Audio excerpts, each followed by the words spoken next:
Hello everyone, welcome to my Bangali রান্নাঘর। আজকে রান্না করব ফুলকপি আলুর এক সুস্বাদু রেসিপি। চলো রান্নাটি স্টার্ট করি। রান্নার জন্য প্রথমে কড়াইতে 2 কাপ জল,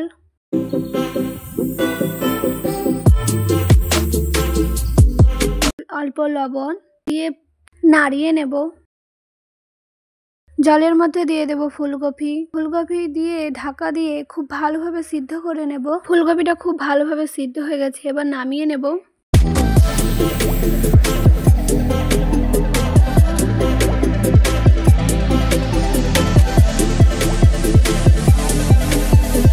একই কড়াইতে দিয়ে দেব সরষের তেল, দিয়ে কেটে রাখা আলুটি দিয়ে দেব, দিয়ে আলুটি নাড়িয়ে নেব।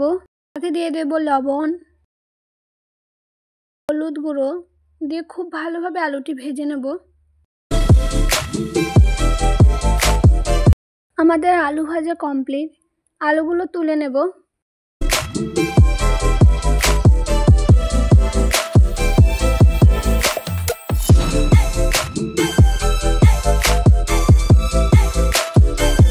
একই কড়াইতে দিয়ে দেব ফুলকপি আগে থেকে সিদ্ধ করে রাখা, দিয়ে দেব অল্প লবণ, অল্প হলুদ গুঁড়ো দিয়ে খুব ভালোভাবে ভেজে নেব। ফুলকপিটা খুব সুন্দর ভাজা হয়ে গেছে, এবার ফুলকপিটা তুলে নেব। একই কড়াই দিয়ে দেব ফুলকপি আলুটি রান্নার জন্য এলাচ, দারচিনি, তেজপাতা, পেঁয়াজ কুচি দিয়ে খুব ভালোভাবে নাড়িয়ে নেব। পেঁয়াজটা খুব ভালোভাবে লাল করে ভেজে নেব। পেঁয়াজটা খুব ভালোভাবে ভাজা হয়ে গেছে, এবার দিয়ে দেব রসুন কুচি, আদা কুচি দিয়ে 1 মিনিট মতো খুব ভালোভাবে ভেজে নেব। ভাজা হয়ে গেছে, এবার দিয়ে দেব লবণ, হলুদ গুঁড়ো, লঙ্কা গুঁড়ো, অল্প জল,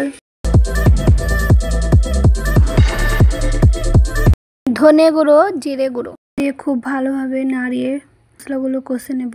মশলাগুলো কষা হয়ে গেছে, এবার দিয়ে দেব টক দই, আগে থেকে আমি ফাটিয়ে রেখেছিলাম, দিয়ে খুব ভালোভাবে মশলাগুলো কষে নেব। মশলাগুলো খুব ভালোভাবে কষা হয়ে গেছে, ভেজে রাখা আলু দিয়ে দেব, দিয়ে মশলার সঙ্গে খুব ভালোভাবে কষে নেব। মশলাগুলো যেন নিচে না পুড়ে যায়, তাই অল্প অল্প জল দিয়ে খুব ভালোভাবে আলুটা কষে নেব।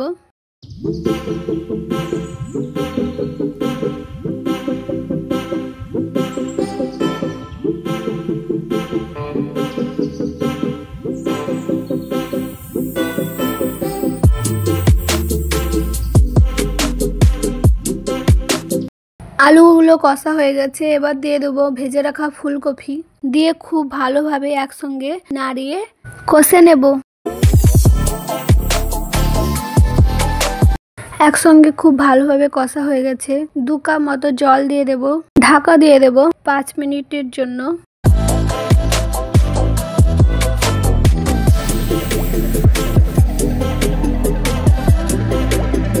আমাদের রান্না হয়ে গেছে, ওপর দিয়ে দেবো ধনে জিরে গুঁড়ো।